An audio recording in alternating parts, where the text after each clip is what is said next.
A harsh, mocking laugh echoed through the dead quiet living room of our suburban townhouse.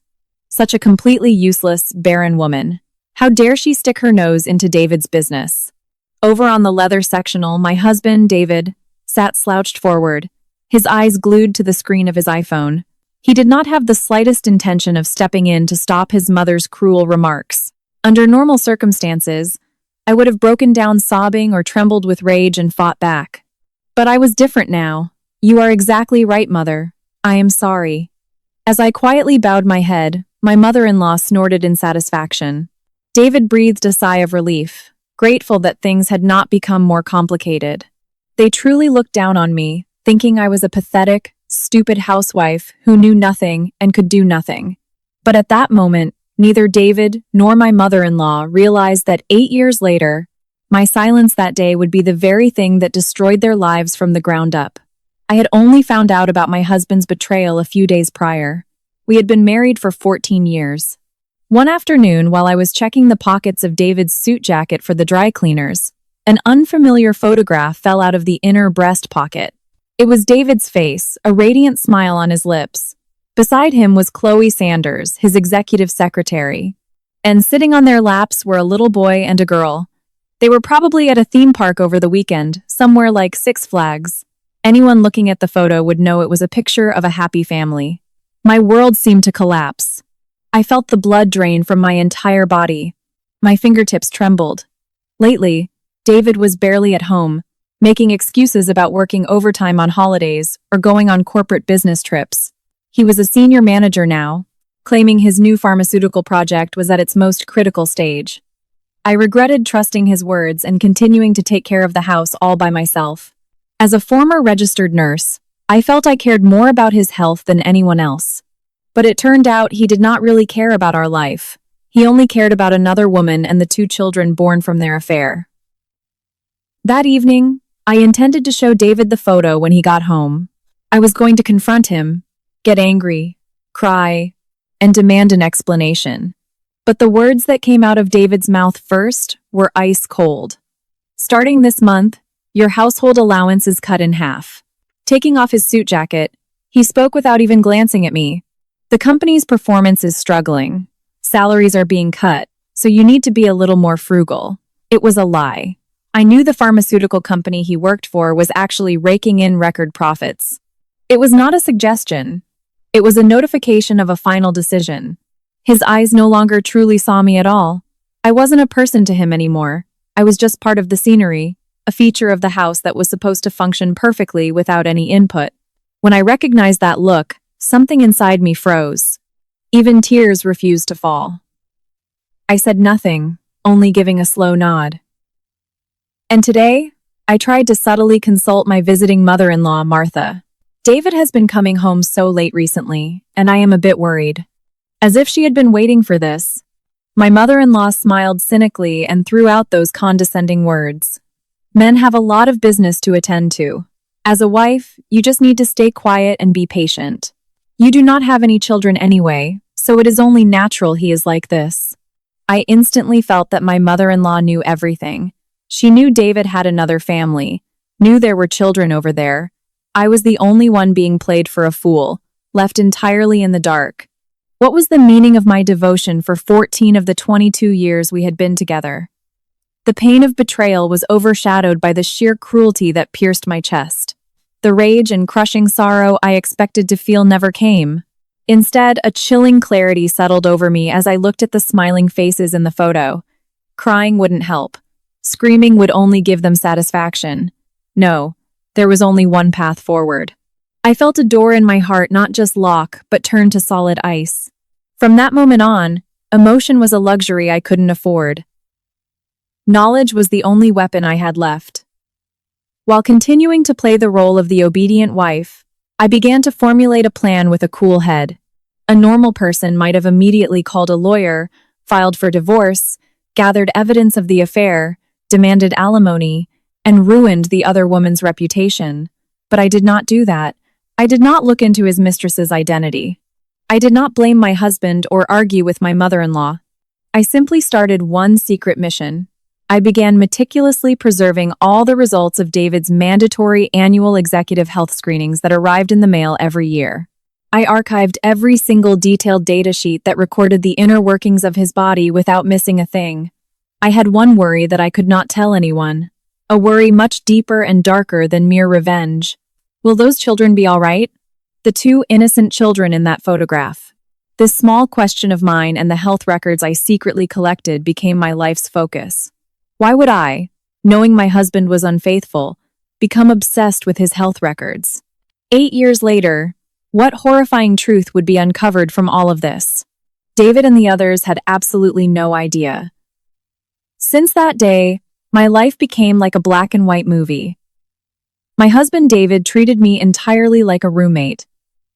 Not only was my allowance unfairly slashed, but his attitude grew colder by the day.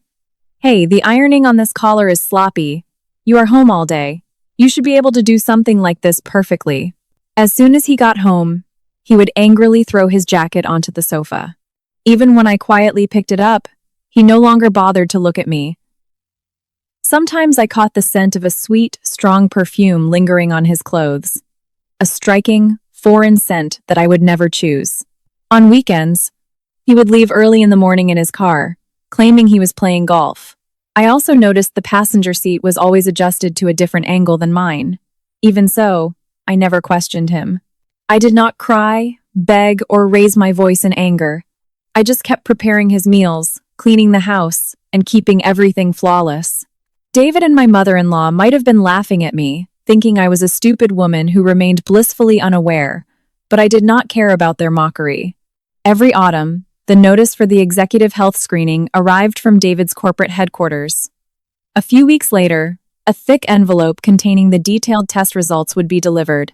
David did not care about his health in the slightest. Oh, the results came in. Just stash them somewhere. He always handed the envelope to me without even opening it. I would take the envelope, bring it to the bedroom so no one would see, and open the locked drawer at the very bottom of the dresser. There, I would calmly place the new screening results into a thick binder. It was my secret ritual, one I had performed alone for the past 8 years. Inside that binder, David's blood work and various organ function metrics were recorded in intense detail. I am a former nurse. I could read the meaning behind those rows of numbers more accurately than anyone. But what I was truly paying attention to was not normal cholesterol levels. I was looking for deeper signs invisible to the naked eye. It was as if every day I was checking the timer on a ticking time bomb. On a cold, rainy November afternoon, I visited a large metropolitan hospital downtown alone. Sitting in a waiting room chair that smelled of disinfectant, I calmly waited for my turn. Finally, the examination room door opened, and my name was called over the intercom. As I walked in, a kind, gray-haired doctor looked up from a medical file. It was Dr. Harrison, the head of internal medicine and genetics. For these 8 years, Dr. Harrison was the only person I consulted. As I sat down, the doctor looked at me with incredibly sad eyes. "You are here again with your husband's test results, Claire." I nodded wordlessly, pulling the thick binder from my tote bag. I placed the latest data on Dr. Harrison's desk. The doctor let out a long sigh before he began reviewing the data. "Claire, as a physician, I am incredibly worried about your well-being." "Doctor." Harrison's voice was full of sympathy and frustration. He knew what I chose to show him. Over the years, piecing together the medical records I brought and the quiet desperation in my eyes, he had formed a grim picture of my reality. As a physician, he was bound by ethics, but as a human being, his concern for the toll it was taking on me was clear. Normally, a wife would be furious if she knew her husband was having an affair. She would gather evidence, file for divorce, demand alimony, and destroy his mistress. Initially, Dr. Harrison had even tried to introduce me to a top-tier divorce attorney, but I continuously declined. "Please do not worry about me, doctor." I opened my mouth slowly. These were words I had repeated time and time again in this office. My voice felt like it was coming from very far away. "What is more important, doctor, is whether those children will be all right?" Hearing my words, Dr. Harrison frowned with deep concern. Those children were the 2 kids born from David's affair. They shared no blood with me. They should have been the children of the very people I hated for stealing my happiness. Yet somehow, I worried more about their future than my own life. That is something I cannot answer, Dr. Harrison said, his voice catching as he tightened his grip on his pen. Claire, you are too kind. Those children have nothing to do with you. Why should you, the one who was betrayed, go to such lengths? What the doctor said was true. It was bizarre for a betrayed wife to worry about her husband's illegitimate children, but I had a reason I could not ignore. 8 years ago at this very hospital, I was the only one who heard a crucial fact about David's body. David himself had gone home, making excuses about being busy with corporate meetings, refusing to listen to the explanation. It was a cruel truth I had to carry alone. I could not tell David the truth. No, I had tried, countless times. But he would always say, "Save your dramatic stories for later," and never once listened. Meanwhile, David was completely oblivious to my profound suffering. "David, I have the materials for this afternoon's board meeting ready right here." "Oh, thank you so much, Chloe. You are a lifesaver." Once the other staff members left David's office and they were alone, his secretary, Chloe Sanders, gave him a sweet, coquettish smile. "David, the kids really want to go to the amusement park again for the holidays." "Oh, right. The new drug launch has been going smoothly lately. Let us take them," David answered, wrapping an arm around his mistress's shoulder and laughing in satisfaction. To him, the young, beautiful Chloe and their 2 children were his real family. I, his wife, was merely a convenient presence who cooked and cleaned without ever complaining. David believed his life was flawless. "Your wife really does not suspect a thing, huh? I almost feel bad for her." "Let it be. She has always been a clueless, insensitive woman who never uses her brain." They enjoyed their elegant coffee breaks while laughing at my expense. "My wife knows nothing. I have a gorgeous mistress. I have cute kids." There was not a single thing in the world that did not go exactly his way. David truly believed that, but he had made a fatal mistake. He assumed I was silent because I knew nothing. He underestimated me.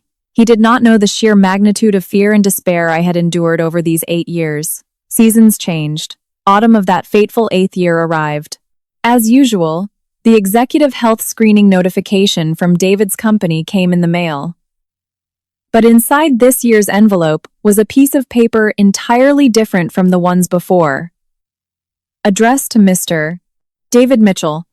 Please schedule a detailed follow-up examination immediately. Attending physician, Dr. Harrison.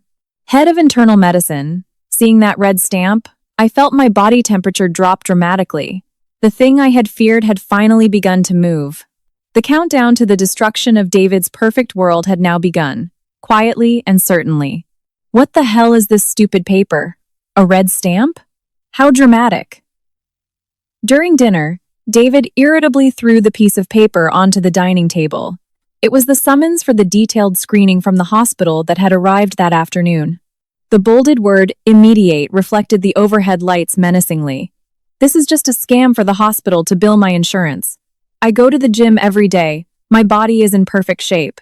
David slammed his fork down and glared at me with cold eyes. Do not tell me you have been secretly feeding that doctor crazy stories, right? Making up tales because you are paranoid your husband comes home late? I slowly shook my head. I did no such thing. But a letter like this comes straight from the hospital administration. Maybe something really is wrong. You should go get checked. Shut up. David slammed his fist on the table, cutting me off. Water spilled from his glass, the cold droplets hitting my wrist. Next week, I am swamped launching the new product line. I am not like you, a housewife with endless free time every day. I do not have a single second to waste on a ridiculous checkup. Just then, unfortunately, the sound of a spare key turning in the front door echoed through the hall. My mother-in-law, who lived nearby, came over as usual to take the leftover pot roast. Sensing the tense atmosphere in the dining room, her eyes immediately darted to the red-stamped paper on the table. Oh my, David got a summons for a detailed screening. Oh, Claire, this is obviously because you cook him completely unnutritious meals every single day, right? My mother-in-law laughed at me cynically while exaggeratedly rubbing David's back. Listen here, Claire. Claire, let's be realistic. David is the one who keeps this family respectable. My incredibly successful son. His health is an asset. You need to understand the pressure he's under, especially when other parts of his life aren't as fulfilling. If anything happens to David, how do you plan to take responsibility? Words spilled from her mouth that completely negated my existence. The fact that I was childless was the easiest weapon they had to hurt me. But my mother-in-law was completely unaware of how sharp and cruel those words were, and how they would soon boomerang right back at them. "You are right, Mom," David said, smiling cynically and looking at me as if I were trash. I refuse to be worried over by a woman who cannot even manage her own biological functions. Just throw this paper away. After saying that, David stood up and vanished into the master bedroom. My mother-in-law followed suit. Well, the mood is ruined now.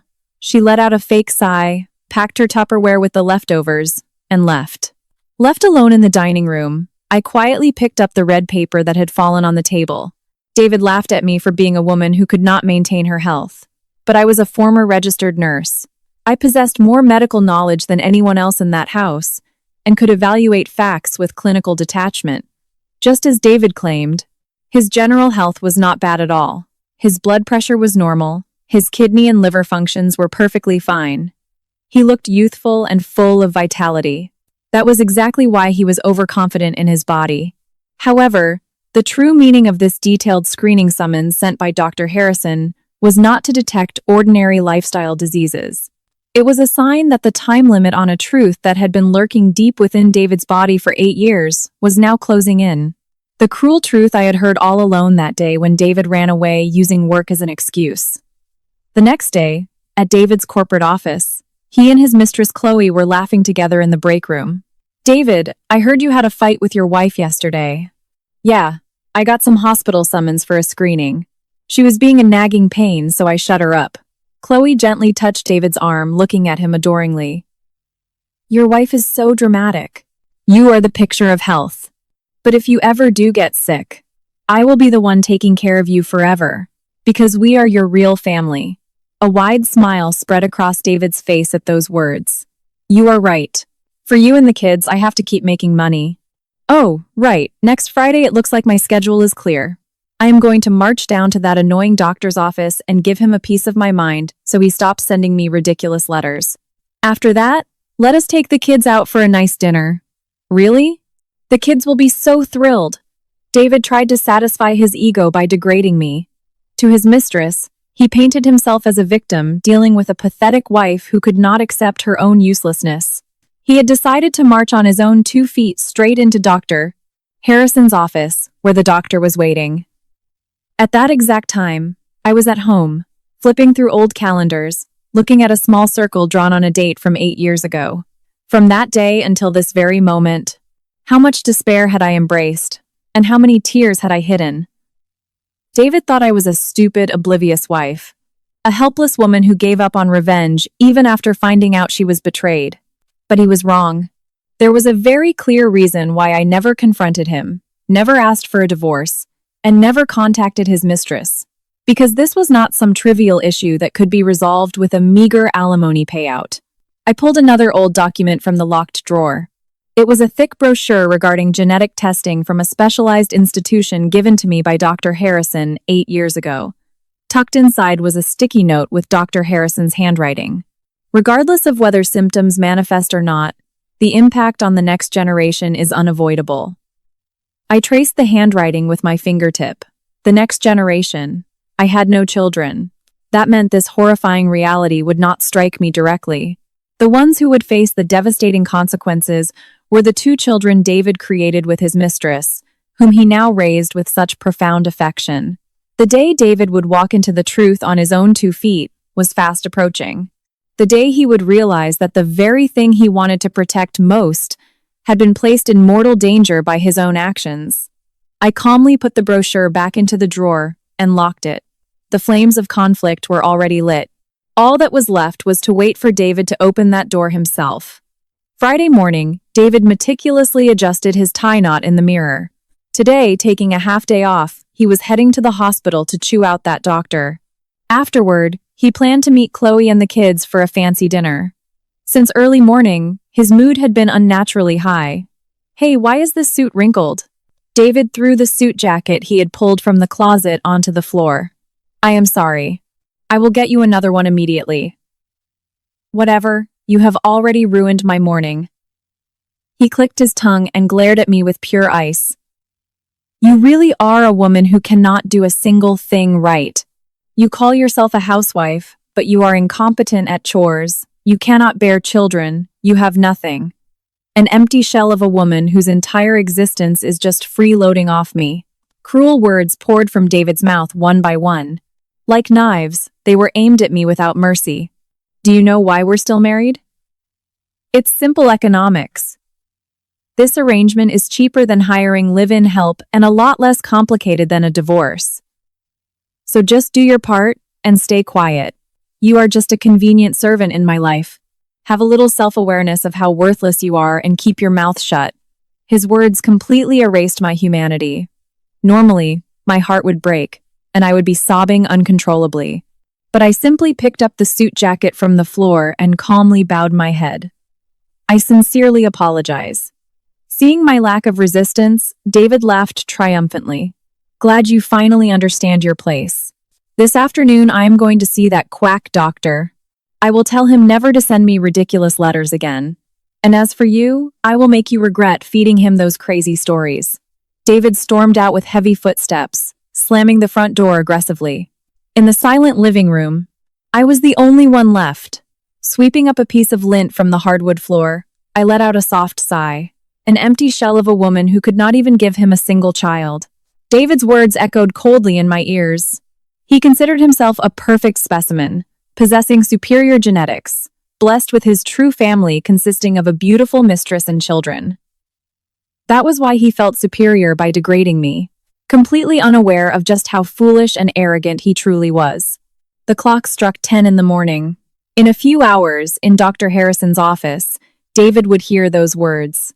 The reckoning of the past, he had walked away from 8 years ago because he was too busy. At that moment, David was texting Chloe from his executive desk. Later this afternoon after the hospital, I am coming straight to you. Okay, give that dramatic doctor a piece of your mind. Oh, leave it to me. This has to be the work of my annoying wife. David slipped his smartphone into his pocket with a smirk. In his head, the scenario of his triumphant victory at the hospital was already perfectly scripted. He would humiliate the doctor, expose his wife's malicious scheme, and prove his own flawless health. Then he would go to where Chloe and his kids were waiting, playing the hero. At 2 in the afternoon, David strutted arrogantly through the main doors of the Metropolitan Hospital. He did not sit in the waiting room chairs. Instead, he leaned against the wall with his arms crossed. He looked at the surrounding patients with pure contempt. I am in perfect health. A place full of sick people like this has nothing to do with me. He genuinely believed that. Finally, David's name was called over the PA system. He adjusted his tie and, with a combative attitude, pushed open the examination room door aggressively. Excuse me, Dr. Harrison. David sat down immediately without pleasantries. Across the desk, Dr. Harrison was calmly reviewing a medical file. David, I am glad you came. Dr. Harrison's voice, contrary to David's expectations, was incredibly calm and steady. That only irritated David further. Glad I came? I am a busy man. I went out of my way to make time for this. What is the meaning of that red-stamped letter? Are you conspiring with my wife to extort medical fees out of my insurance? David tried to intimidate Dr. Harrison right from the start. But Dr. Harrison did not flinch at David's harsh accusations. He merely let out a deep sigh. Then he slowly slid a thick file folder across the desk toward David. David, you are severely misunderstanding the situation. Excuse me? I do not need your medical fees. And your wife has never spoken a single ill word about you. David frowned and let out a cynical laugh. Liar. There is no way she does not hate me. That is exactly why I came to confront you directly, Doctor. Harrison slowly shook his head, cutting David off. Keeping his eyes locked on the old medical records in his hand, he asked in a quiet voice, David, have you truly heard nothing from your wife? That single sentence echoed coldly in the silent examination room. The cynical smile slowly vanished from David's face. What? What is she hiding? Dr. Harrison looked up from the file and stared directly into David's eyes. His gaze was filled with the clinical composure of a physician and the deep pity of a human being. And he spoke words David could never have anticipated. 8 years ago, on the day you abandoned your follow-up examination halfway through and went home, David narrowed his eyes for a second, trying to remember, and then froze completely. 8 years ago, on the day you abandoned your follow-up examination halfway through and went home, Dr. Harrison's calm voice echoed terrifyingly in David's ears.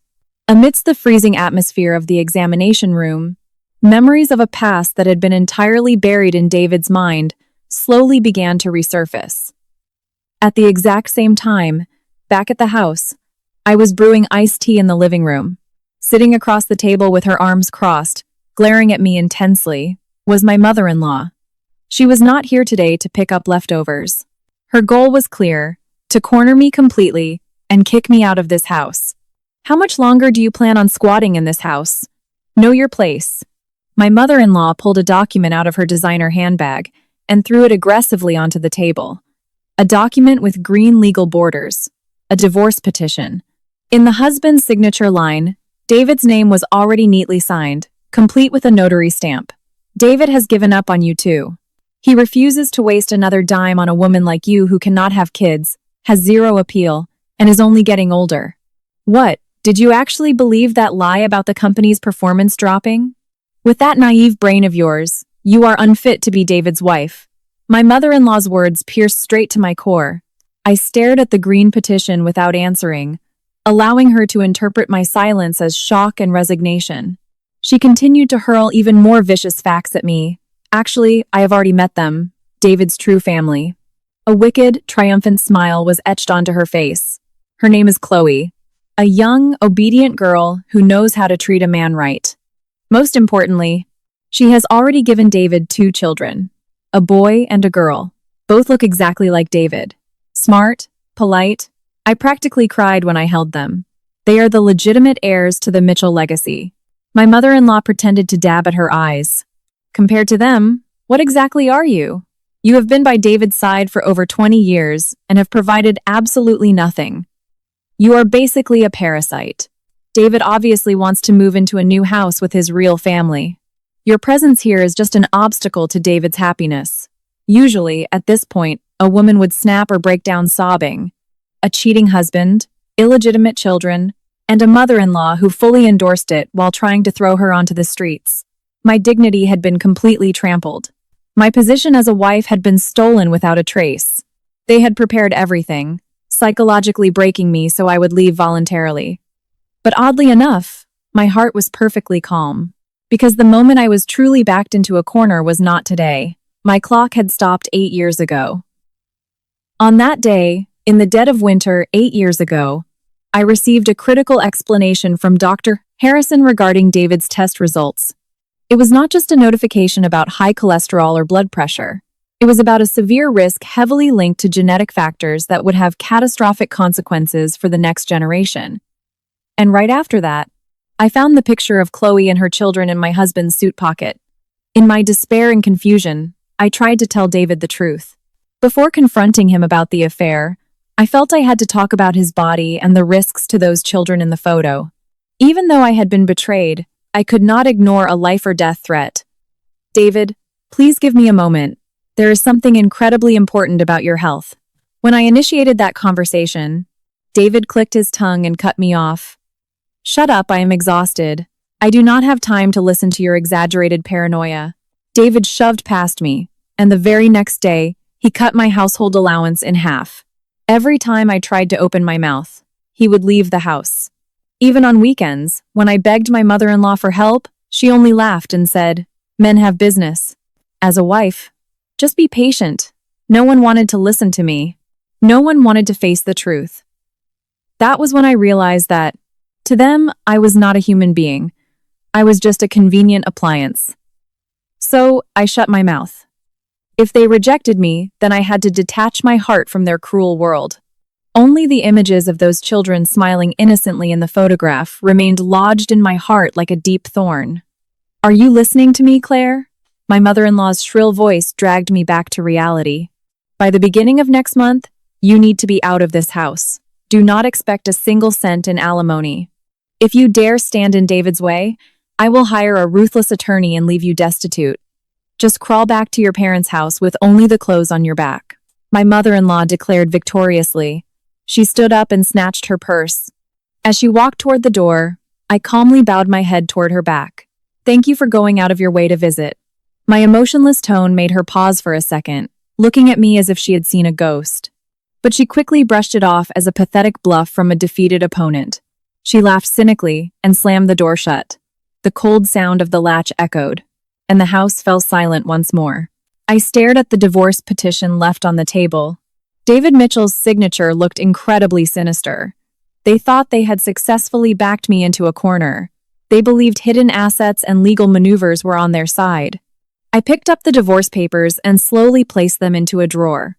Then I looked at the wall clock. 3 in the afternoon. Right now, David should be in Dr. Harrison's office, confronting the past he had constantly run away from. The horrifying secret I had guarded and kept all by myself for 8 years. While he was certain he had cornered me and won, the truth was that the one standing at the gates of hell was David himself. I pulled the thick binder from the locked drawer. Here lay the records of David's medical history, archived without missing a single year, and one more critical document from Dr. Harrison regarding the future of those children. David, you might think you have taken everything from me, I whispered softly, feeling the texture of the binder while staring coldly at the clock. But the very thing you want to protect most has been in the palm of my hand for a long time. The perfect scenario David had envisioned was, at this very second, crumbling to dust. A follow-up from 8 years ago? What are you talking about? David laughed cynically, trying to hide his irritation. I am perfectly healthy. I never miss my morning jog, and all my baseline numbers from the corporate medical checkups are totally normal. Whatever minor anomaly was there back then has definitely cleared up. Did you call me all the way down here, wasting my valuable PTO for some ancient history? He crossed his arms and leaned back in his chair, glaring at Dr. Harrison dismissively. However, Dr. Harrison was completely unfazed by David's provocation. He calmly opened the thick medical file in his hands and slid an aged test result across the desk to David. Stamped in red ink across the top was, "Further examination, required, genetics." This is not about a disease you currently suffer from. This is a critical fact regarding your genetics. Genetics. The smirk slowly faded from David's face. 8 years ago, a specific marker was detected in your blood work. In-depth analysis from a specialized genetic institution confirmed that you are a carrier for a specific severe genetic disorder. A carrier? What does that mean? Am I going to die from some terminal illness? David went on high alert hearing medical terminology he was encountering for the first time. No. Your personal risk of developing symptoms is extremely low and will not impact your daily life. That is exactly why you have remained healthy up until now. Hearing this, David let out a massive sigh of relief. He immediately reverted to his arrogant posture, leaning back in his chair. "Ha, you scared me for a second. If I am not going to get sick, then there is no problem. Why did you even call me here? You really are a dramatic quack. Whether this is my wife's doing or not, I do not have time for this theatrical nonsense." David was absolutely convinced he had won. "I do not have any abnormalities. My wife is just exaggerating and dragging doctors into her hysteria. When I get home, I will teach her a lesson and force her to sign those divorce papers." Such cruel plans flashed through his mind. However, Dr. Harrison's gaze remained ice cold. "David, the issue is not you. It is the next generation. Excuse me? This genetic trait is passed down to your biological children with a high probability, and if the symptoms manifest in the children's generation, it causes catastrophic organ failure. If it is not detected early and proactive treatments and regular monitoring are not implemented, the risk is an irreversible, fatal condition."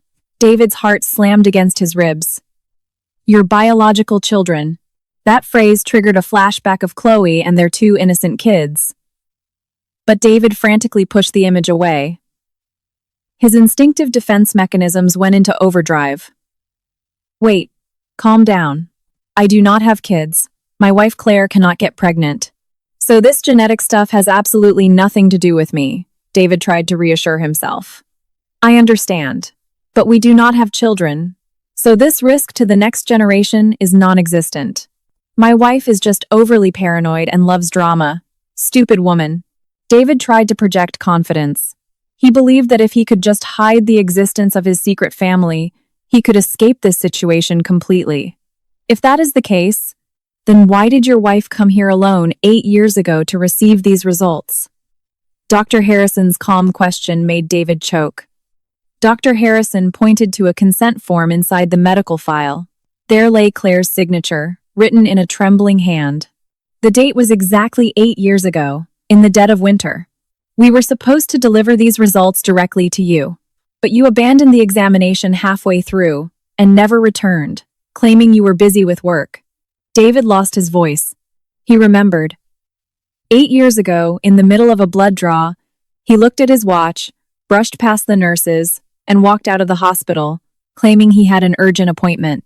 That appointment was a date with Chloe, who was just a young secretary at the time. Your wife, more than anyone else, was terrified for your health and tried to persuade you to return countless times. But you absolutely refused to listen. That is why your wife had to bear the crushing weight of this cruel truth all by herself. The memory from 8 years ago flashed back into David's mind. The day Claire, with a desperate face, begged him, "I have something incredibly important to talk to you about," and he shoved her aside, yelling at her to shut up.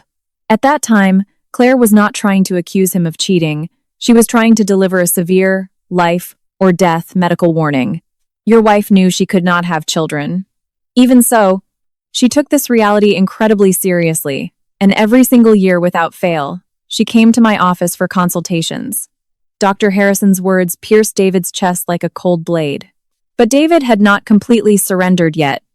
I did nothing wrong. If my health is fine, then the outcome is fine, right? Besides, my kids with Chloe are perfectly healthy and active right now. This doctor is just blowing things out of proportion. He clung to a delusional reversal in his logic. Basically, my genes are risky, but since officially I have no kids, there is no harm, right? My wife is just a paranoid freak. David aggressively tried to terminate the conversation and stood up from his chair. I am leaving. I am not wasting another second on this ancient history.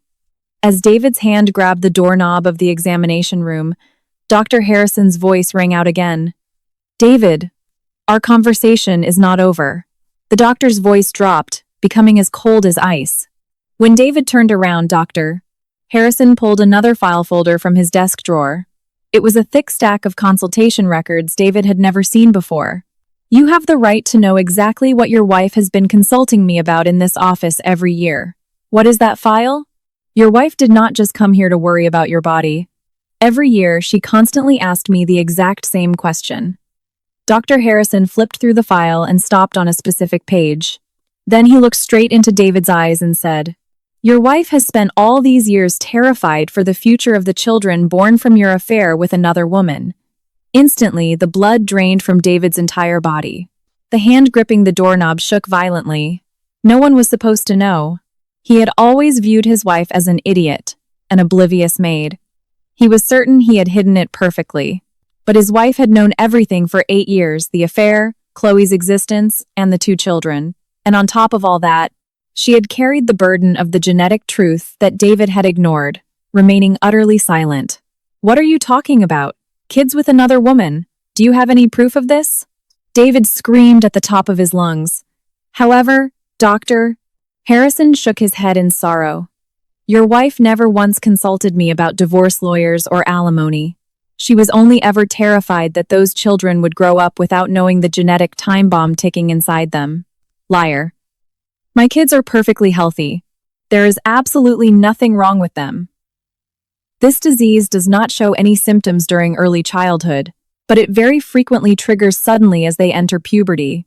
Without highly specialized blood panels which require parental consent, this condition will never be detected in standard pediatric checkups. That is exactly what your wife was so terrified of. David's legs lost all their strength. He collapsed back into his chair with a pathetic gasp. The world he thought was flawless was now shattering to pieces. The ticking time bomb threatening the lives of the true family he wanted to protect most had been active this whole time. And the only person who knew was the wife he degraded the most and was trying to throw out onto the streets. With trembling legs, David walked down the hospital corridor. His mind was entirely blank. Triggers suddenly as they enter puberty. Doctor. Harrison's words echoed relentlessly in his brain.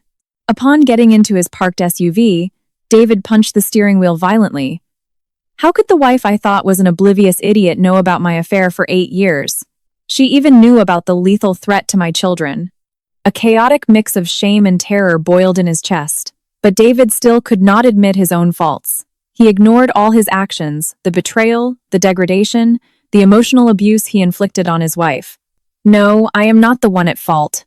She intentionally hid this from me. With shaking hands, he grabbed his phone and dialed a number. The call went to his mistress, the secretary at his office. After a few rings, a cheerful voice answered. Hey, what is up? All done at the hospital? David swallowed hard, trying to make his voice sound as steady as possible. Yeah, all done. It was nothing. By the way, the kids are healthy, right? Nothing unusual? The sudden question made the voice on the other end sound slightly confused. They are fine. Although lately, they seem to get tired really easily. The oldest has been complaining his chest hurts sometimes, probably just growing pains, right? Those words froze David's heart solid. That symptom matched the early warning signs Dr. Harrison had explicitly outlined. Take them in for a detailed checkup immediately, David involuntarily screamed. What is wrong with you? Why are you suddenly screaming? It is nothing. Just do not let them leave the house until I get there. David abruptly hung up the phone, gasping for air. To save his children, he needed the detailed testing data. That comprehensive packet from 8 years ago. Without those exact records, even a pediatrician might be too late in administering the proper treatment. And all of those records were in the hands of his wife. David ground his teeth and slammed his foot on the gas pedal. That bitch. She purposefully hid that data to blackmail me. He concluded that all of this was his wife's malicious scheme. I will rip those documents from her hands the second I get home. And this time, I will throw her out of my house for good. By that time, I was calmly waiting for him in the living room. On the table lay the green divorce petition my mother-in-law had left, and next to it, the thick binder I had guarded for 8 years. I no longer needed to lock it in the drawer. The sound of a car door slamming violently echoed from outside. Rushed footsteps approached. The front door was thrown open with pure fury. Hey, where are you? David stormed into the living room, screaming. His face was pale, his eyes bloodshot, and his tie askew. The sheer arrogance he had displayed when leaving that morning had vanished completely. I did not move from the sofa. I merely looked at him with absolute calm. Welcome home. You are back early. When I greeted him with a flat tone, David lunged forward looking like a demon. He tried to aggressively snatch the binder off the table. Give me that! You intentionally hid this to trap me, didn't you? David's screams bounced off the quiet walls of the living room, but I lightly batted his hand away and pulled the binder into my lap. Trap you? No. I have been trying to tell you for 8 years. You are the one who refused to listen. David froze, grinding his teeth in pure rage. His eyes darted back and forth between the binder in my lap and the divorce petition next to it.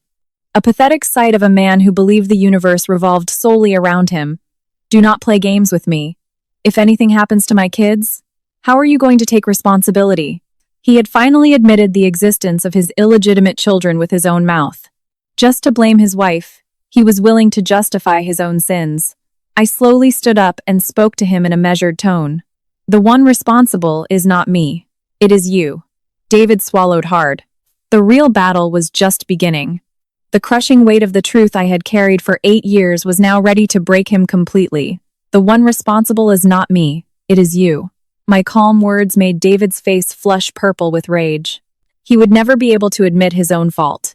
Reflexively, he launched a vicious verbal assault against me. Quit messing around. Because you stayed silent, my kids are in danger now, aren't they?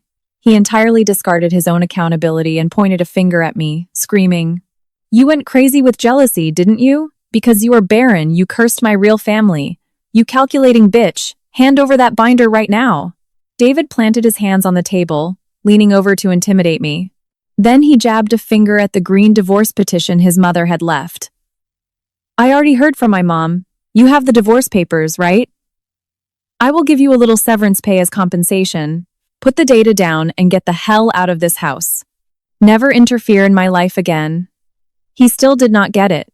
He truly believed he could silence me with money, resolve everything according to his whims, and walk away without a single scratch. I let out a long sigh and slowly opened the binder in my hands. Jealousy? Hiding things? No, that is not it. From inside the binder, I pulled out several documents neatly preserved in plastic sleeves. They were thick envelopes, their corners slightly bent, and covered in wrinkles. Look at this. I slid one of them right in front of David. The mailing address was written out to David Mitchell, and the sender was the Pediatric Genetics Department of the Metropolitan Hospital where Dr. Harrison worked. David stared at the envelope suspiciously. What is this? Look inside. Warily, David roughly pulled the contents out of the envelope. Inside was an official, rigidly formatted document titled Pediatric Genetic Testing Consent Form. A consent form? In order for those children to be tested before symptoms manifest, your direct signature as the biological father and an in-person consultation are absolute legal requirements. Legally, as the lawful wife who shares zero blood relation, I had absolutely no authority to mandate they undergo testing. David's eyes darted frantically as he read the print on the document. Every year since 8 years ago, I retrieved this form from the hospital and tried to hand it to you. I placed another wrinkled envelope on the table. I pulled this one out of the trash can in your home office 5 years ago. Then I placed another torn envelope that I had taped back together on the table. This one is from 3 years ago. You ripped it up without even looking at the contents because you thought it was just another insurance spam mail. I am the one who taped it back together. The color steadily drained from David's face until he was ghost white. He definitely remembered. Countless times I had begged him, "This is important. Please read it." And every single time, he brushed me off. "Shut up. Save your dramatic stories for later." That cursed pile of papers. You were too arrogant about your own health and dismissed every word I said as the nonsense of a stupid wife. No matter how serious my face was when I pleaded, you always prioritized your time with your mistress and never once bothered to listen. I stared directly into David's eyes. The lifeline for the lives of those children, the person who threw it into the trash can every single year was you. Ah! A hoarse gasp escaped David's throat. The document slipped from his hands, scattering across the hardwood floor. The moment his delusional reversal, where he was the victim and I was the villain, shattered entirely. Objective proof that his own arrogance and apathy had placed the children he loved most in lethal danger was now laid bare before him. But David's resistance was not over yet. He frantically scrambled to pick up the documents off the floor and, with shaking hands, pulled a pen from his breast pocket. "Fine, I get it. I was wrong. I just have to sign it now, right? Tomorrow I will take it to the hospital myself. Then everything is fixed, right?" His desperate attempt to salvage the situation looked so pathetic it was almost comical. He thought that simply by signing a piece of paper, he could easily erase the sins of his past. I shook my head coldly. "Fixed? You still do not understand, do you? What are you talking about?" "Read the stipulations on that consent form very carefully. There is one other absolute requirement." The motion of David's pen stopped dead. Namely, the informed consent and physical presence of the cohabitating guardian. Meaning, for you to have those children take this test, you have to tell the entire truth to the woman living with them, Chloe Sanders. I dropped that reality on him with a calm, cruel precision. "David, the flawless, reliable, elite man, that is how she sees you, isn't it? But you are going to have to stand in front of her and confess that you are a carrier of a severe genetic disease, and that you who knew this fact for 8 years but covered it up are the very culprit who planted a ticking time bomb inside the children she loves." "Bullshit." David stumbled backward and collapsed weakly onto the sofa. Telling the truth to his mistress meant utterly destroying the illusion of the perfect new family he had built with his own hands. Once she finds out about your horrifying secret and your staggering irresponsibility, do you really think she will still respect and love you like she does now? I pushed the green divorce petition across the table toward David. So, what are you going to do? Let your children's lives remain in critical danger to maintain your current fake happiness, or will you tell her the truth, fully prepared to lose absolutely everything? David covered his face with both hands and let out a guttural sound like a wounded animal. I was not the one who cornered him. The arrogant lies he had piled up over 22 years, and especially the last 8, had finally sunk their fangs into his own throat. I looked away from him, staring out the window into the darkening evening sky. The wheels of fate had already turned completely. Nothing could stop this destruction now. I have to tell Chloe everything? David's trembling voice broke the silence of the living room ominously. He violently gripped his hair and glared at me with bloodshot eyes. His appearance retained absolutely none of the flawless, elite executive image he had that morning. You have got to be kidding me. I cannot possibly tell her that, he screamed, pacing back and forth erratically. Chloe believes I am the perfect, reliable, ideal man. If she finds out I hid this for 8 years and put the kids in danger, she will never forgive me. My career, my new family, everything will be ruined. Listening to his entirely self-centered rambling, I did not even feel angry anymore. Only a boundless, cold pity spread through my chest. David suddenly stopped and flashed a stiff, terrifying smile at me. That is right. I have a brilliant idea. I did nothing wrong. So let us do this. He pointed at me, barking an order. Hey, you explain it to Chloe. I am right. Just tell her you were blinded by jealousy and intentionally hid the important hospital mail addressed to me all these years. Say I knew nothing and only just heard the truth from the doctor today, and I am in total shock. So, I am a victim too. You go explain it to Chloe exactly like that. His proposal was so selfish it defied logic. He was seriously demanding that I, the wife he betrayed, take the fall for all his sins and play the villain just to save the lives of the children he created with his mistress. If you do what I say, I will give you a massive alimony payout. Enough money for you to live luxuriously for the rest of your life, paid straight from my private accounts. But if you refuse, David's face soured, and he began to threaten me in a low snarl. I will hire the most vicious lawyers in my network and destroy you socially. I will fabricate evidence that you maliciously hid my medical mail and drag you into a brutal lawsuit. You will end up on the streets without a single dime, gaslighting and threatening me using his wealth and corporate power. That was the desperate counterattack he managed to come up with when backed into a corner. I let out a small sigh and shook my head. You really haven't changed at all. What did you say? You seriously believe you can twist the truth to fit your whims using money and threats. But shallow lies like that will unravel instantly. I pointed at the documents scattered on the table. These documents have crystal clear issue dates from the hospital administration.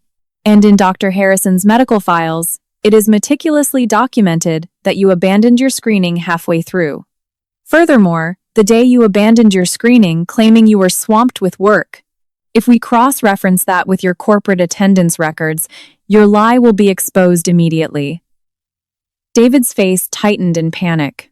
Because that day, yes, Chloe herself is the one who remembers best that you left the hospital to take her on a date. David stumbled, gripping the edge of the table tightly. His malicious plan was annihilated before it could even begin. Fine then, I will secretly take the kids to a different hospital. David yelled, his eyes wild. I will tell Chloe it is just a routine checkup. I will pay whatever it takes out of pocket to have them tested and treated secretly at a private clinic. I calmly explained the medical reality facing him. You cannot. That is absolutely impossible. What do you mean impossible? I am their biological father. The genetic marker for this disease is incredibly specific. The only reason it was miraculously detected 8 years ago was because you happened to fall into a specialized research data pool at Dr. Harrison's hospital. In a standard blood test or a pediatric screening at any other hospital, this disease will never be found until the symptoms are already destroying their organs. David's breathing grew ragged. To accurately determine the children's risk and save their lives, written consent from their mother, Chloe, and a highly specialized medical interview are absolute prerequisites. Legally, and according to medical ethics, it is impossible to run this screening in secret without the mother's knowledge. A bizarre, wheezing sound escaped David's mouth. There was no way out. He could not shift the blame to his wife. He could not throw money at a private clinic to fix it quietly. The only path left for him was to drop to his knees in front of Chloe and confess to his sheer stupidity and staggering irresponsibility. David clutched his head and collapsed helplessly onto the sofa. Why? Why is this happening to me? I just wanted to be happy. I just wanted to build a peaceful family with Chloe and the kids without anyone bothering us. A pathetic lament, justifying his selfish desires. He did not spend a single second thinking about the peaceful family he had stolen from me. However, right after that, the movements of a man on the edge of despair stopped unnaturally. He slowly lifted his face, previously buried in his hands, and stared blankly into the air. And unbelievably, the corners of his mouth twitched upward, forming a terrifying grin. That is right. I do not have to say anything. Ha ha ha! David suddenly burst into hysterical laughter like a madman. His eyes gleamed with an abnormal, frantic joy. I might actually be a genius. I found the ultimate loophole. David stood up and declared to me with a triumphant tone, "Come to think of it, those kids are not legally mine." I furrowed my brow. You and I are not divorced yet, so those kids are not registered under my name. Legally, they are just Chloe Sanders's illegitimate children. The words pouring from his mouth were so cruel, they hardly seemed human. As long as I do not officially acknowledge them, whether they get sick or die, I have absolutely zero legal responsibility. All I have to do is cut ties with Chloe right now, toss her a little severance money, completely sever the relationship, and I can walk away without a scratch. She is the only one who has to suffer with sick kids. It is not my problem. David eagerly began tearing the green divorce petition on the table into shreds. Claire, the divorce is off. I am dumping that woman. You can keep living in this house as my wife. I will restore your household allowance to what it was. So, I will just throw this data in the trash. That way, everything is resolved. The decision to throw away his mistress and the children he supposedly loved most like garbage the second he was cornered. He truly believed this slimy legal loophole was the perfect comeback that would save his skin. Seeing his monstrous smile, my heart dropped to absolute zero. You really are unimaginably foolish. What? I murmured in a voice as cold as ice. What did you say? That you would eventually realize that specific loophole. I figured that out 8 years ago. I pulled one final manila envelope from the drawer. You feel relieved that you can run away from your legal responsibilities. Yes, but the reality where physically running away is impossible was already cemented long ago. The triumphant smirk vanished from David's face. It was the trump card I had meticulously guarded so no one would ever find it for 8 years. In front of a pale David, I calmly placed the envelope down. Open it and see for yourself. David swallowed hard and reached for the envelope with shaking hands. The sound of the seal tearing was deafening in the silent living room. From inside slid an official state document, bearing the bright seal of the Office of Vital Records. This is a birth certificate. More specifically, this is a certified copy of the state voluntary acknowledgement of paternity that I pulled last week. Read your personal data section. David's vision trembled as his eyes tracked the lines of text. And when he found one specific line, his eyes bulged, his face turned ash white, and all expression seemed to vanish from his features. There, an undeniable fact was printed in cold, hard ink. Father's acknowledgement. Male child's name. Female child's name. Date of acknowledgement. Why? Why do you have this? David shrieked. The hidden maneuver he thought he had kept a perfect secret. Whether pressured by his mistress or driven by his own arrogant desire to leave a legacy of his superior genetics, he had secretly gone through the legal procedures to officially acknowledge those children as his own. 8 years ago, I found out about your affair from a photo left in your suit pocket before taking it to the dry cleaners. I began to recount my despair from back then in a steady voice. But a few days later, you suddenly slashed my household allowance in half, claiming the company was struggling, didn't you? David swallowed hard and took a step back. I thought you were genuinely preparing to divorce me and marry another woman. So, at the very least to protect myself, I went to the state vital records office to see if you had filed divorce papers without my knowledge. I still remember that day vividly. A bitter, bone-chilling day. I sat on a park bench near the county courthouse, clutching the newly printed family records. And right there, I found the names of unknown children permanently etched into your legal history. While David and his new family were enjoying their time in a warm, heated room behind the scenes, I sat alone in the biting cold, faced with the reality that the meaning of my existence had been entirely erased. You secretly acknowledged those children legally as your own. That is exactly why you had to cut my household allowance so you could funnel money to fund that family over there, right? David, clutching the document with both hands, began to shake violently. Yeah, so what? Even if I acknowledge them, it does not matter. I can revoke it. I will just cut all ties with them. To a man still pathetically trying to run from reality, I delivered the cold, hard legal truth. Revoke it? This is not child's play. You cannot possibly do that. By legally acknowledging paternity, you triggered a binding, non-negotiable obligation for child support for the rest of their lives. Child support? Yes. If you try to run away and abandon children who are now on the verge of a massive medical crisis, Chloe Sanders, as their legal guardian, can confidently sue you for maximum child support. Furthermore, if those children manifest genetic symptoms and require astronomical medical bills, the amount she will sue you for will skyrocket. David's throat seized. Not to mention, she is a secretary at your corporate office. If you flee your responsibilities and refuse to pay child support, she will absolutely file for wage garnishment through the courts. If that happens, your executive salary and your 401k will be directly seized by the company. Naturally, HR and the board of directors will find out about your entire scandal. Salary seized. The company finding out.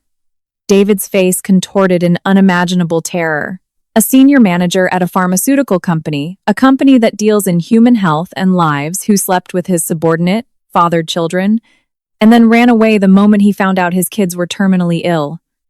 If the corporate ethics board hears about this, a dishonorable termination is inevitable. Your social standing, your executive title, the trust of your company, everything will be permanently destroyed. David shook his head desperately. Lie. Chloe would not do that. She loves me. She would never destroy my career. Seeing him cling to the illusion of his mistress's love, I felt a profound sense of pity. It is precisely because she loves them, I said coldly. A mother can turn into a demon to protect her children's lives. Furthermore, you are the one who passed this genetic disease to her kids. You hid that fact for 8 years, and when the crisis hit, you tried to run away alone. There is no universe where she forgives a calculating coward like you. David stumbled, his back slamming hard against the wall. The moment she knows everything, her love for you will morph into absolute hatred. She will destroy you socially, hunting you to the ends of the earth to wring out every last cent of medical costs and child support for her children. Ah, David's knees gave out completely. He collapsed onto the floor. The perfect comeback plan, the evil idea to escape legal responsibility because he thought he never claimed them, had been utterly blocked from the very beginning by his own reckless act of acknowledging paternity 8 years ago. Realizing he had fallen into a pit he dug himself, his face was now twisted in terror and despair. There was no way out. Please. Unbelievable words spilled from David's mouth. Claire, help me. My savings. This house. I will transfer everything into your name. Just please, come with me to apologize. You are a nurse, right? You have the medical knowledge. Explain the disease to Chloe and calm her down. The man who just minutes ago degraded me as an empty shell and a maid, threatening to throw me out with pocket change, was now groveling on the floor, begging for mercy while sobbing uncontrollably. I will not divorce you. I will break up with Chloe. So please, help me. Talk her out of it for me. The sight was so absurd and repulsive. I looked down at him crawling on the floor and answered in a voice as cold as ice. I refuse. Why? Cough. We are husband and wife. You have an obligation to help me? Husband and wife? I involuntarily let out a cynical laugh. Did you not just say that Chloe and her kids were your true family? I am just a useless maid who could not even give you a single child. David was speechless, staring up at me with pleading eyes. Besides, I tried to help you for 8 years. You are the one who repeatedly slapped away my saving hand while screaming at me to shut up. My duty is over. I turned my back to him, staring at the darkening sky outside the window. Go to where your real family is waiting, and explain with your own mouth the crushing cross you have forced them to bear. From David's throat came a howl of the deepest despair. There was no salvation left to hope for. The castle of lies and betrayal he had built was now ready to bury him alive. Crawling on the floor, David continued to wail like a wild animal for a while. His perfect world was totally annihilated. All that remained was a bitter reality that could never be fixed. I looked at him with cold eyes, then diverted my gaze around the grim living room. Just then, the smartphone in David's suit pocket began to ring with an upbeat melody. His shoulders jolted in terror. David frantically checked the screen. The name of his mistress, Chloe Sanders, flashed brightly. A call he normally would have answered immediately, with a massive grin, now sounded like a death knell announcing his execution.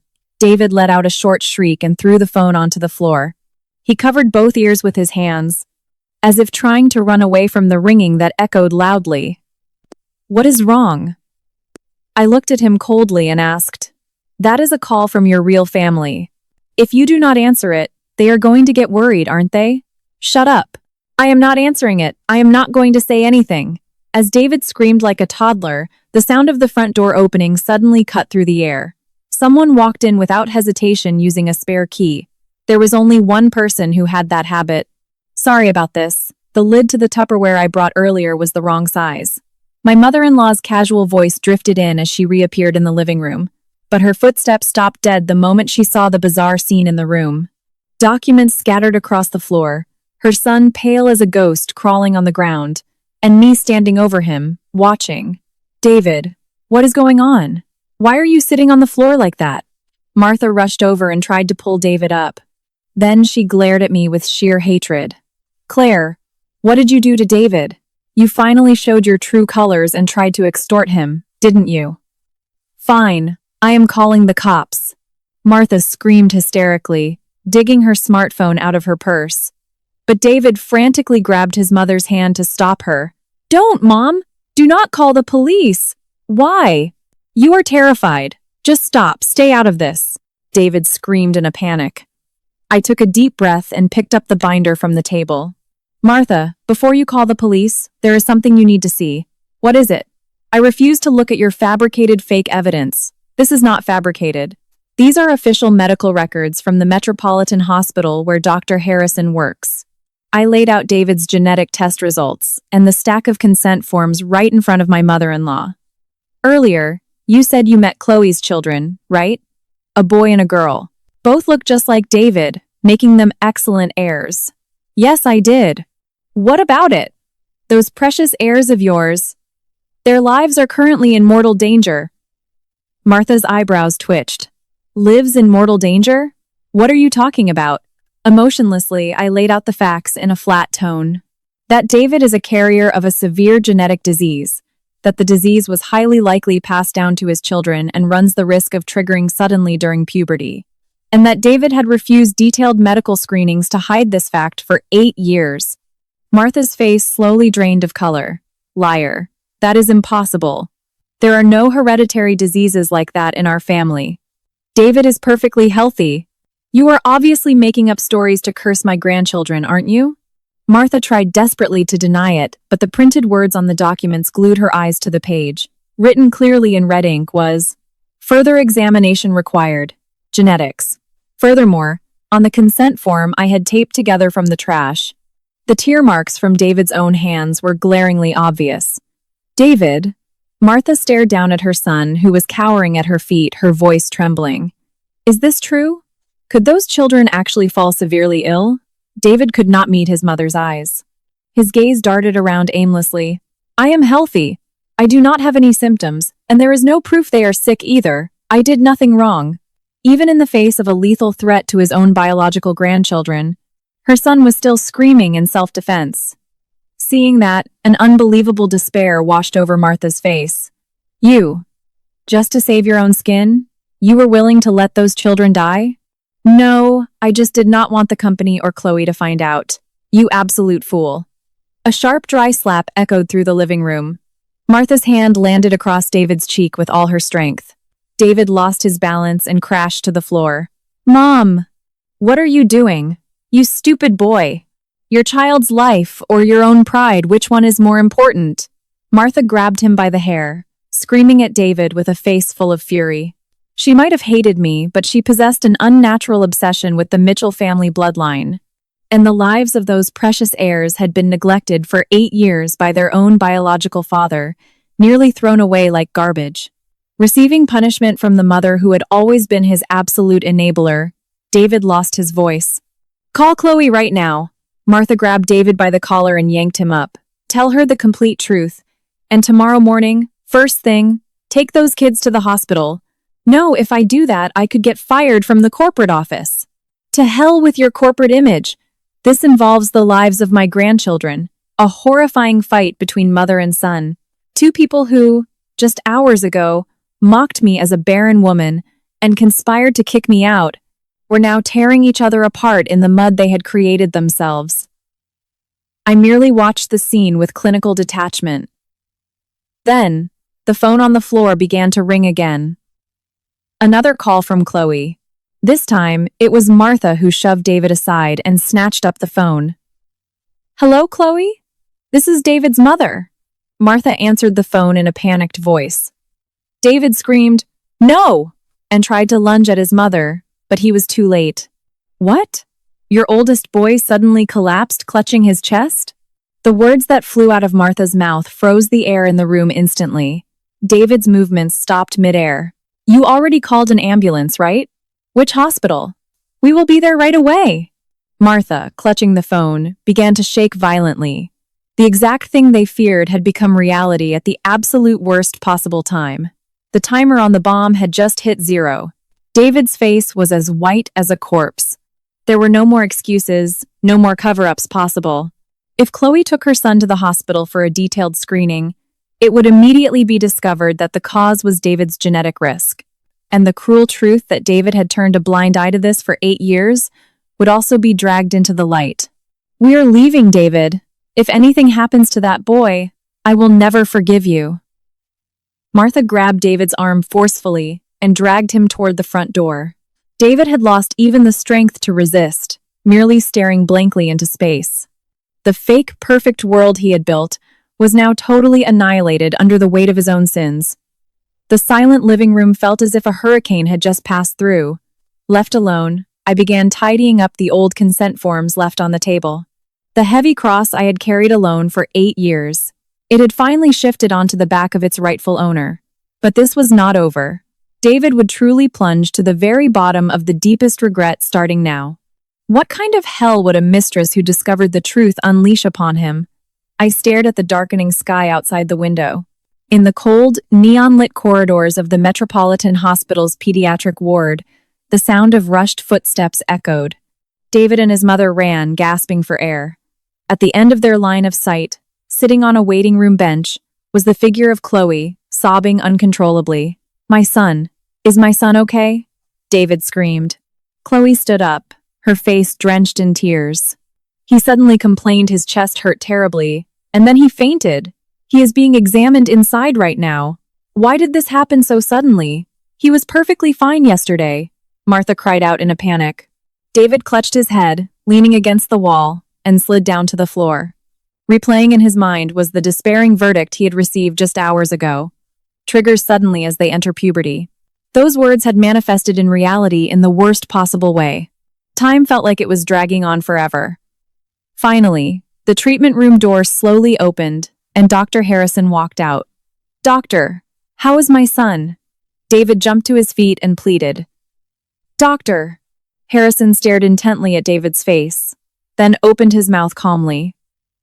Fortunately, it is not life-threatening at the moment. It was a temporary episode, and his condition is now stable. Hearing that, Chloe and Martha collapsed onto the floor, crying tears of relief. Thank God. Thank God. David also let out a massive sigh and rubbed his chest. He genuinely believed his crimes would stay hidden and he could return to his normal life. There are no abnormalities, right, Doc? Just a panic attack or something similar? David tried to smile, still hoping to slip away. However, Dr. Harrison shook his head slowly. That is not the issue. Dr. Harrison's cold verdict drained the blood from David's face. This was not a standard episode.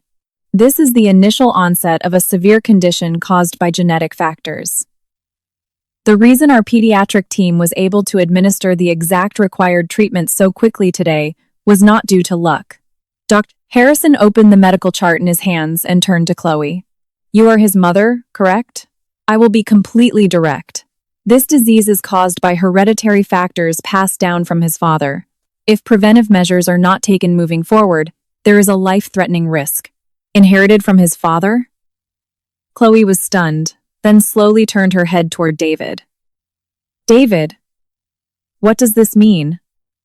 Are you sick? No. I do not know anything. I am completely healthy. David desperately denied it, backing away pathetically. He could not possibly admit in front of his mistress that he was the cause of the disease. Do not lie, doctor. Harrison's stern voice cut through David's excuses. You were warned about this exact genetic risk 8 years ago in this very hospital. You walked out halfway through, ran away from the follow-up, and for the sake of your own ego, you continuously covered up a lethal threat to your own children's lives. What? Chloe's face shifted drastically in shock and despair. You knew? You knew for 8 years that our kids could suffer like this? Isn't that right? I thought it was just exaggerated nonsense. I did nothing wrong. Do not mess with me. Chloe's hysterical scream echoed down the corridor. The flawless, reliable, ideal man. That mask had been completely ripped off, revealing an irresponsible, cowardly shell of a human being. Martha also stared at her son with a look of pure disbelief. The only reason the pediatric team could take immediate specialized action today is because of one specific reason, Dr. Harrison continued calmly. For the past several years, someone has routinely brought data to our hospital's pediatric genetics department so that if symptoms ever triggered, treatment could be administered immediately. Data? Who did that? Chloe asked, her voice trembling. Dr. Harrison stared straight into David's eyes and delivered the finishing blow. Your wife came in for consultations every single year. David's body shook violently. Not about her husband, but about your children. David's face turned the color of ash. The wife he had spent years degrading as a stupid, oblivious maid was the only one secretly preparing everything for this exact day. Your wife, for the sake of children who were not even her own, came in every year, bowing her head. Please do not worry about me, doctor. It is the children I am worried about. I just do not want them to grow up entirely in the dark, she told me, doctor. Harrison revealed the old consultation logs. Recorded tightly in those pages was the history of how Claire had repeatedly met with specialists. The trail of how she was blocked by legal barriers, continually lowered her head, and sacrificed her own life just to save the lives of innocent children. Liar, there is no way she would help us. David was speechless, standing completely paralyzed. The person he betrayed, the one whose allowance he cut, the one he tried to kick out of her home. It turned out that person was the sole savior of the real family he wanted to protect most. Because of your sheer arrogance, you nearly lost what was most precious to you. And the one who protected them was the wife you continuously betrayed. Dr. Harrison's words pierced David's chest mercilessly. David's brain was completely unable to process the information. My wife. My stupid, useless wife that I was going to throw out? She saved my illegitimate kid by coming back and forth to this hospital for 8 years? Bullshit. A hoarse voice escaped David's trembling lips. Bullshit. She definitely hates me. She stayed quiet on purpose until now, detonating this bomb today to destroy me socially. This is all her revenge. David, ignoring his own rotten heart, still tried to paint his wife as the villain. But Dr. Harrison shook his head with calm, unwavering conviction. Your wife never once consulted me for revenge. A deep silence fell over the hallway. She never spoke of any hatred toward her husband. She rejected every offer for alimony calculations and divorce attorneys that I recommended. Dr. Harrison slowly closed the old consultation file. Your wife has only ever been terrified for the future of your children. She only hoped that those innocent kids would not grow up in the dark, only to be suddenly faced with a life or death crisis. That was her only hope. As those words were spoken, all the strength vanished from David's knees. He collapsed onto the floor. For the first time, he understood. The person he had mocked, degraded, and betrayed for 8 years was not someone who hated and cursed him. The wife he threw away had fought far more desperately to protect the lives of his children with his mistress than he, the biological father, ever had. Long before he did, and far more deeply, she had loved the future of those children. You absolute piece of trash. A voice as cold as ice coming from above made David flinch. When he looked up, he saw the face of a stranger. Chloe, who had always smiled sweetly at him, now glared down at him with absolute hatred and disgust, as if looking at filth. Chloe, that is not. What is not? You knew 8 years ago our kids might get sick. You hid it and let me give birth to them. And today, when you realized your disease was going to be exposed, you planned to dump me and our kids and run away. Chloe's voice shrieked as she grabbed David by the collar. I heard everything on the phone from your mother. I heard you say you were going to escape your legal responsibilities by cutting ties with us. Hearing Chloe's words, David choked. The phone his mother held had remained connected, broadcasting every detail of David's cowardly escape plan directly to Chloe. You already legally acknowledged those kids. Do you really think you can run? Chloe shoved David away coldly. I will never forgive you. The kids' medical bills, maximum child support until they are adults, and extreme emotional distress compensation for me. You will pay every last cent. Wait. If you do that, my life will be. If you refuse to pay, tomorrow morning I am taking all of this straight to HR and the corporate ethics board at your office. Let us see how the executives view a senior manager who hid a lethal genetic risk, knocked up his subordinate, and then tried to flee the second his kid got sick. David's face was pale with absolute despair. A scenario of total social annihilation spilled from his mistress's mouth. The woman he loved had now morphed into his most terrifying enemy, one who would hunt him to the ends of the earth. Chloe, you do not need to worry about the money. A cold voice echoed from behind. It was Martha. She did not even glance at David. Instead, she immediately pulled Chloe into a gentle embrace. I will pay for my grandchildren's medical treatments by liquidating the Mitchell family estate. So you just focus on their recovery. Mom? What are you saying? The Mitchell estate is my inheritance. David tried to reach out, but his mother violently slapped his hand away. Do not you dare touch me, you murderer! Martha's roar echoed down the hallway. A man who is willing to let his own grandchildren die for the sake of his pride is no son of mine. As of today, our relationship is completely severed. You will not see a single dime of inheritance. You are abandoning me too? You are the one who abandoned everyone. You had a wife who was so incredibly kind, and you repaid her grace with poison, destroying everything yourself. David lost his voice, crumbling on the cold floor. Chloe, escorted by Martha, disappeared back into the treatment room. Dr. Harrison also turned without a word and returned to his office. In the vast hospital corridor, David was left entirely alone. His money, his title, his family, everything he deemed perfect had been completely obliterated in a single day. The price he had to pay for throwing away the wife who had supported him without complaint for 22 years like garbage. Now, he truly realized just how foolish he was, and how precious the thing he had lost forever truly was. After fleeing the hospital, David wandered aimlessly through the night streets. The freezing autumn drizzle soaked through his expensive suit, piercing his skin, but he did not even have the mental capacity to feel the cold. In his head, the bleak calculations of his future looped relentlessly. Chloe would sue him for massive compensation and the children's medical bills. Add to that exorbitant child support payments until they were adults. His mother had disowned him, and he had lost his inheritance rights. By Monday morning, all of his actions would absolutely reach the corporate office. A pharma executive who knocked up his subordinate, covered up a dangerous hereditary disease, and tried to run when he was exposed. There was no way a man like that would be kept on payroll. If he was fired with cause, he would not even receive a cent of severance. His perfect life was totally destroyed in one single day. While walking down the dark streets, he continuously sought justification. I did nothing wrong. I just wanted a happy family. They are the ones who intentionally backed me into a corner. I am the victim. As he repeated that repulsive self-justification, he suddenly had a realization. He still had one last ray of hope. That is right. I still have Claire. A horrifying smile crept onto his trembling lips. She is my legal wife, the woman who has supported me for 22 years. She has always been kind and always did whatever I said. If I just drop to my knees and cry a little, she will definitely take me back. She is a former nurse. I can just make her work extra shifts or whatever to pay off my debts.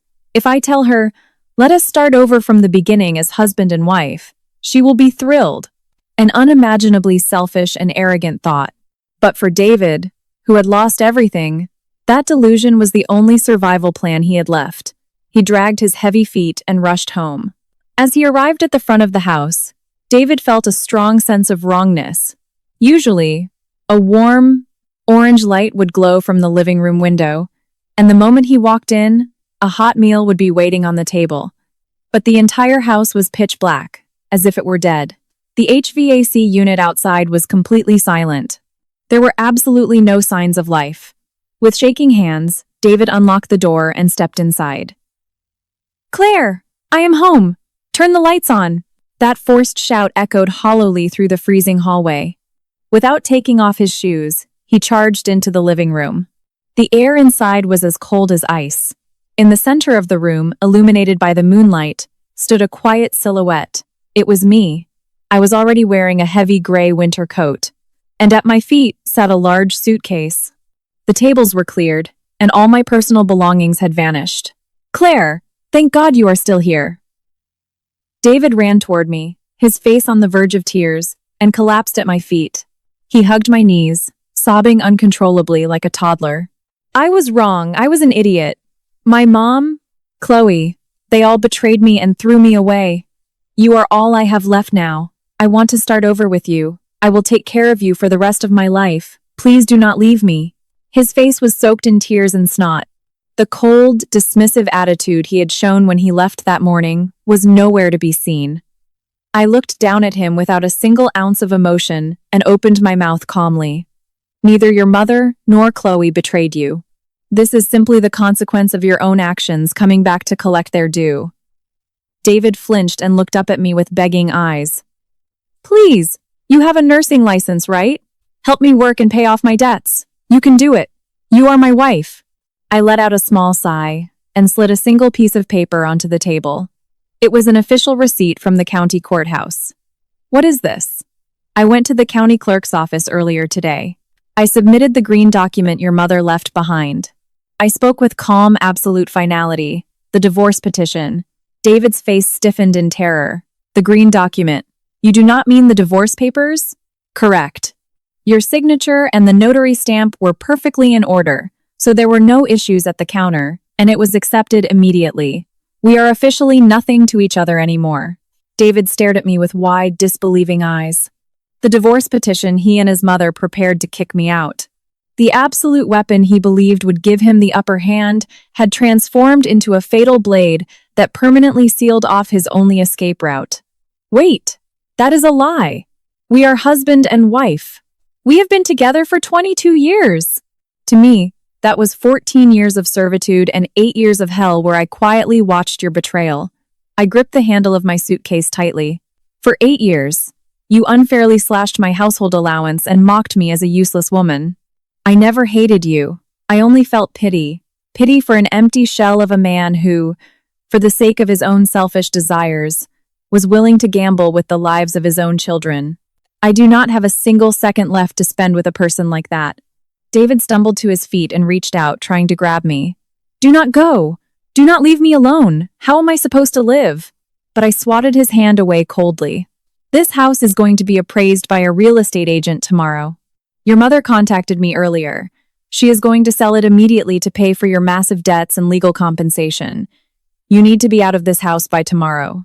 David was completely speechless, his mouth opening and closing like a fish out of water. The warm home he tried to steal from me was now entirely destroyed by his own hands. Starting tomorrow, I am returning to work at the hospital where I used to be employed. The director of nursing there has already offered me my old position back. From now on, I will stand on my own 2 feet. I will live for myself. I walked calmly toward the front door. From behind me came David's despairing wails. As I touched the door handle, I looked back one last time. Those children, protected by their incredible mother and grandmother, will absolutely overcome their illness. You no longer have the right to step inside that warm family circle, and my existence will vanish from your life forever. David crawled on the floor, covering his face with both hands, sobbing and howling like a wounded beast. Goodbye, David. I opened the heavy front door and stepped out into the world. The night wind was freezing, but my heart felt lighter and warmer than it had in 22 years. The heavy thud of the door closing signaled the absolute end of David's life as he knew it. In the dark, freezing living room, the man who had lost everything would continue to shiver alone in the cold of an endless night. The piercing cold he had inflicted upon me for so long, he would now feel deep in his bones for the rest of his long life. 3 years passed. On a bitterly cold winter afternoon, I was busy with my duties as a nurse in the pediatric ward of the Metropolitan Hospital. Claire, could you help out with the next round of rounds? Absolutely. I will get ready and be right there. Relied upon by the younger nurses, I lived deeply fulfilling days. That day, after closing that cold, heavy door and starting my own life, I had risen to head nurse, surrounded by warm colleagues. What I earned was not a massive alimony payout, but true dignity, found in being needed and respected by others. Claire, do you have a moment? A soft voice called out from behind. When I turned around, 2 familiar women were standing there. My former mother-in-law, Martha, and Chloe, my ex-husband's former mistress. Standing between them were a boy and a girl, having grown quite a bit. Their routine checkups are finished. Their numbers are completely stable. This is all thanks to you. Chloe bowed her head deeply in front of me. Beside her, Martha held my hand, crying. You were the one who saved these children's lives back then. I will not ask you to forgive a foolish old woman like me, but you are their true savior. The former mother-in-law who used to mock me as a useless, barren woman. Now she wept, looking at me with genuine respect and gratitude from the bottom of her heart. I smiled calmly and gently squeezed her hands. I am so glad the children are healthy. Please, continue to support each other as a family. I never had children of my own, but the lives I fought to protect were now smiling vibrantly right in front of me. My 22 years were not meaningless. I felt a warmth like spring sunshine radiating through my chest. Outside the hospital campus, amidst the bone-chilling wind, a man in a faded, dirty construction uniform was waving a traffic flag. It was David, the once arrogant corporate executive. After being fired with cause, the crushing debt from legal settlements and child support drove him into bankruptcy, forcing him to survive on grueling day labor. His fingertips, poking through frayed gloves, were cracked and bleeding. Freezing and exhausted, he shivered violently. Suddenly, as David stared through the floor-to-ceiling glass windows of the hospital lobby, his entire body froze as if struck by lightning. On the other side of that glass was a warm, bright world. There was the silhouette of a mother, his former mistress, and her healthy children. And standing right in the middle of them, smiling and gently patting the children's heads, was the figure of the wife he had despised the most and tried to throw out onto the streets. No one was laughing at her. No one was calling her useless. Everyone looked at her with deep gratitude and respect, forming a circle of absolute warmth. David reached a filthy, cracked hand toward the cold glass. But those hands would never again touch that warm world. Blocked by an impenetrable wall of glass, he could only stand paralyzed in the dark, freezing outside. I was a fool. I betrayed the person who loved me, hurting her with cold words. But she was the one who protected my children more than anyone else. Not because he lost his wealth, not because he was fired from his company, but because of the boundless kindness and respect his wife had earned. At that moment, David's chest was pierced by a stabbing pain he had never felt before. Ah, ah. David collapsed onto the freezing asphalt, sobbing uncontrollably. What he lost was not money or status, but the selfless love that should have warmed his entire life. From inside the hospital lobby, the joyful laughter of children echoed faintly. David, utterly alone in the freezing winter darkness, would regret this forever, forced to feel the endless isolation and cold he had once inflicted upon his wife.